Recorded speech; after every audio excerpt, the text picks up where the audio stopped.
अनुष्का, अब 20-22 मिनट का वक्त और रह गया है।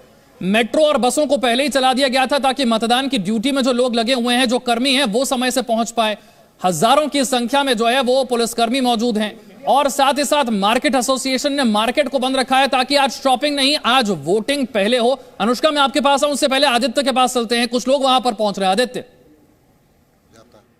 तो ये हर इंडिविजुअल का जो है ड्यूटी है, उसकी रिलीजियस ड्यूटी है। पर धीरे धीरे चल के आधे घंटा लगा आने में, यही पास में से ही तो आए हैं, इसलिए कि ये हमारा कर्तव्य है वोट डालने का। वोटिंग बहुत जरूरी है, बहुत जरूरी है। क्या लगता है इस बार किन मुद्दों पे, बिना किसी राजनीतिक दल का नाम लिए हुए, किन मुद्दों पे इस बार चुनने? कंट्रोवर्सी में तो जाना ही नहीं चाहिए, किसी भी कंट्रोवर्सी में नहीं। आप अपने दिमाग से सोचिए कि हु इज द बेस्ट और किसको आपने सपोर्ट करना।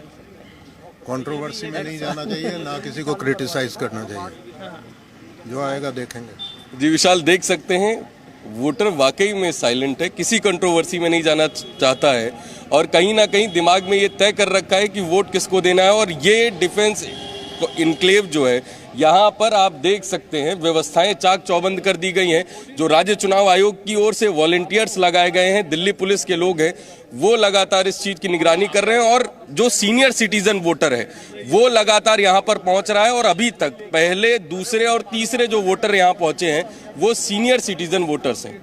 आदित्य, एक बार फिर से तस्वीरें दिखा दीजिए। संभवतः शायद ये उन शुरुआती वार्ड्स में से एक होगा जहां पर सबसे जल्दी वोटर पहुंचने शुरू हो गए हैं। 8 बजे से वोटिंग शुरू होनी है, 7:40 पर हम देख रहे हैं कई वोटर यहां पहले से पहुंच चुके हैं। आदित्य, एक बार फिर से जरा तस्वीर दिखा दीजिए। बिल्कुल बिल्कुल विशाल, देखिए सबसे पहले जो हमने वोटर दिखाए थे वो यहाँ पर पहुंचे थे। बुजुर्ग हैं, पैरों में दिक्कत है। उसके अलावा आप यहाँ पर देख सकते हैं कि किस तरीके से जो वरिष्ठ मतदाता हैं, यहाँ पर 4-5 लोगों की संख्या और भी है जो यहाँ पर पहले से ही पहुंचे हुए हैं।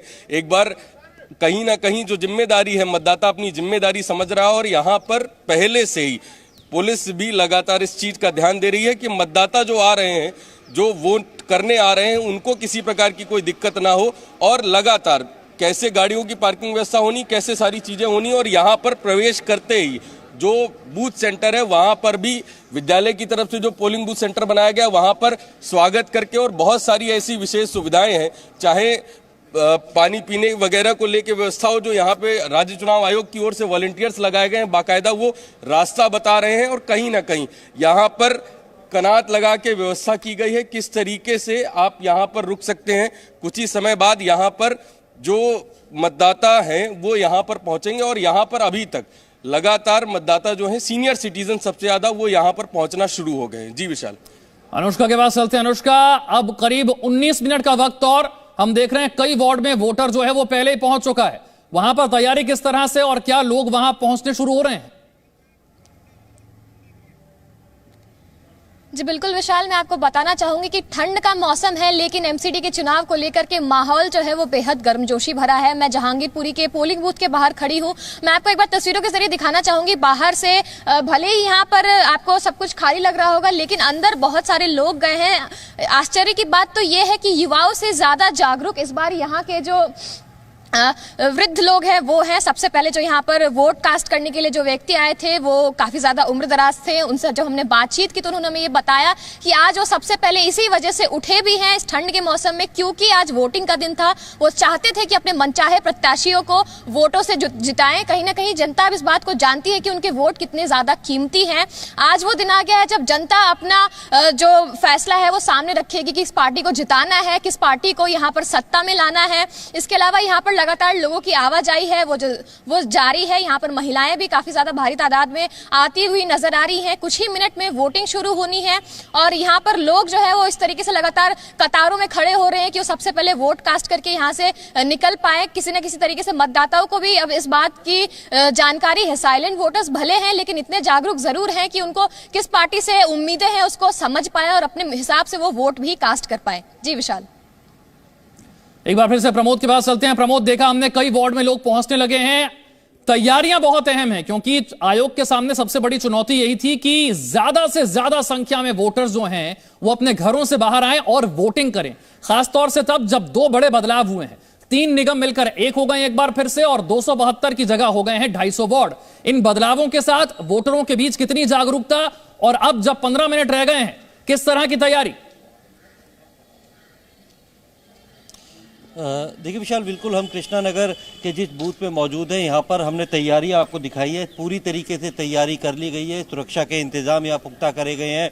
जो चुनाव आयोग की टीम है वो उसने यहाँ पर अपनी पूरी जो ईवीएम की मॉक टेस्टिंग होती है वो कर लिया गया है, और तमाम जो है इंतज़ार किया जा रहा है कि जब मतदाता अपने घरों से निकल के यहाँ मतदान करने पहुँचेगा, क्योंकि जाहिर सी बात है, आपने बिल्कुल सही बोला कि इस बार चुनौती ज़्यादा है कि परिसीमन में बदलाव किया गया है। 1,45,00,000 से ज़्यादा वोटर है, जब वो बाहर आएगा उसके लिए 13,000 से ज़्यादा के जो है पोलिंग बूथ बनाए गए हैं।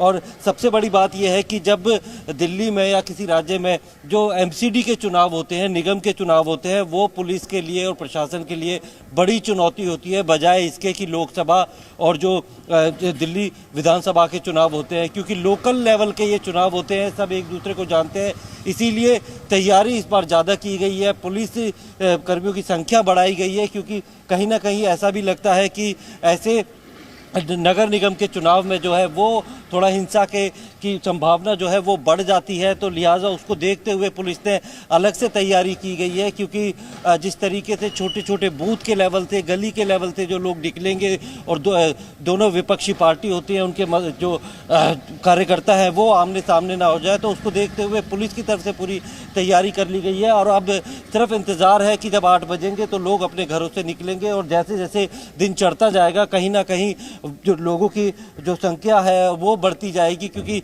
रविवार का दिन है और तो हल्की हल्की ठंड भी है, तो लोग जो है वो जब निकलेंगे उसके बाद जो है ये देखना होगा कि जो मतदान की जो परसेंटेज है वो कितनी होती है, क्योंकि यही उम्मीद लगाई जा रही है कि 60% से ज़्यादा मतदान हो, कि जितना ज़्यादा होगा उतने उससे पता चलेगा कि वोटरों का मूड किस तरफ है। क्योंकि जहाँ बीजेपी मान के चल रही है कि जितना ज़्यादा मतदान होगा उससे उनको फ़ायदा होगा, वहीं आम आदमी पार्टी का एंटी इनकम्बेंसी को अपने लिए सबसे बड़ा जो है वो अपनी ताकत मान रही है, और जिस तरीके के मुद्दे दोनों की तरफ है, और इसमें सबसे जो मेन रोल निभाएगी वो कांग्रेस है। क्या कांग्रेस जो है रिवाइव कर पाएगी, वो अपना जो वोट शेयर है उसे वापस ले पाएगी? क्योंकि अगर कांग्रेस का वोट शेयर बढ़ता है तो कहीं ना कहीं नुकसान जो है आम आदमी पार्टी को होगा, और अगर कांग्रेस बिल्कुल ही यहाँ नहीं होती तो कहीं ना कहीं बीजेपी के लिए चुनौती जो है आम आदमी पार्टी ही होगी। और बीजेपी के लिए सबसे बड़ी चुनौती है कि अपने तीन बार के जो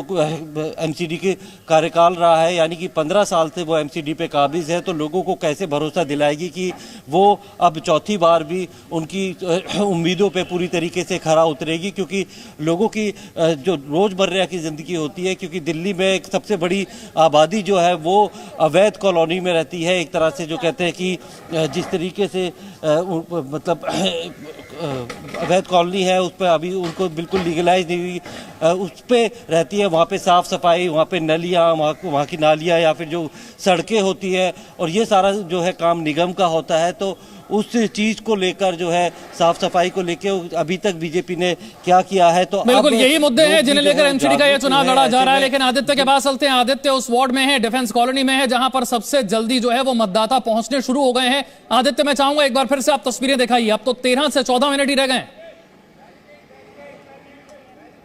जी बिल्कुल, मैं अपने कैमरा सहयोगी राहुल से कहूंगा कि एक बार यहाँ दिखाएं कि पुलिस वाले जितने भी मतदाता आ रहे हैं उनको बता रहे हैं कि अभी 8 मिनट बाकी हैं, अभी 10 मिनट बाकी हैं, अभी 15 मिनट बाकी हैं, और एक आध ऐसी संख्या नहीं है। कई इधर देखिए आप, लगातार जो सीनियर सिटीजन्स हैं या सीनियर सिटीजन्स के अलावा जो मिडिल एज के लोग भी हैं वो लोग भी यहाँ पर कहीं ना कहीं पहुँचना शुरू हो गए हैं। और डिफेंस इनक्लेव शायद इस बार हो सकता है कि नए आयाम स्थापित करे, क्योंकि जिस तरीके से मतदाता, और वाकई में ये जो चौथा मतदान है ये लगातार और एकीकरण के बाद का मतदान है, तो कहीं ना कहीं मतदाताओं में भी इस चीज को लेके एक खासा उत्साह है कि किस तरीके से व्यवस्थाएं एकीकरण के बाद चलेंगी। और एकीकरण के बाद चैलेंज सबके लिए, चाहे वो राजनीतिक दल हो या राज्य चुनाव